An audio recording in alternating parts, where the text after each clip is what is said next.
incrível que pareça, pô. Pode até parecer Não, brincadeira. não, eu vou dizer isso.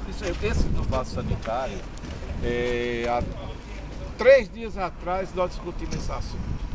Por conta do pessoal da zona rural, eu chamando a atenção para isso, o pessoal do IPA, tivemos uma reunião, o pessoal do IPA dizendo, porque muita gente do IPA, os funcionários diziam, mas 3 pessoas para fazer aqui a necessidade, e eles lambuzam tudo, melam tudo. A culpa não é deles. Eles não foram orientados. Então por que vocês, IPA, não orientam eles para ver como é E a isso? nossa preocupação é essa, porque já tivemos algumas experiências no passado, tivemos uma situação até fora do normal. E uma semana depois eu fui na obra e tive a grata surpresa que chegando lá, o vaso estava intacto. Só que é só um detalhe no vaso sanitário. A planta de casa, porque você comprou a planta e colocou no vaso sanitário. Ela pensava que era para colocar planta, flor, para decoração. Parece até brincadeira, mas aconteceu comigo, eu fiquei perplexo. Né? A partir desse momento aí, a gente viu a necessidade de até mesmo utilizar a porta para abrir e fechar a porta, tivemos que fazer treinamento, principalmente para as crianças, né? Que são várias crianças e estavam quebrando bastante.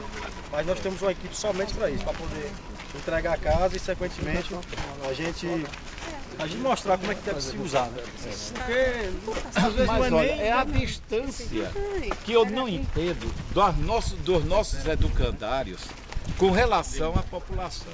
Eu não admito uma escola que ela não prepare, não só as crianças não, mas até as famílias dessas crianças, para coisa desse tipo. Exatamente. Que diabo de escola é essa que só faz ensinar português e matemática?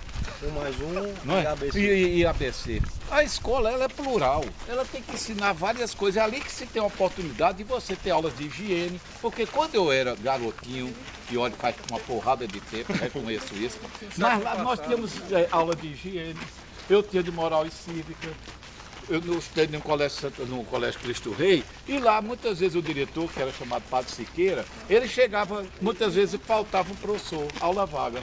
Ele trazia prato, mandava buscar prato, talher, e chamava os alunos para poder ver como é que ele sentava na mesa e comia. Como se alimentar. Ensinava qual é o talher para peixe, para não passar um constrangimento, porque naquela época se comia peixe com talher de peixe. Hoje em dia banalizou tudo, né? Todo mundo sabe, até de mão come. Isso mesmo.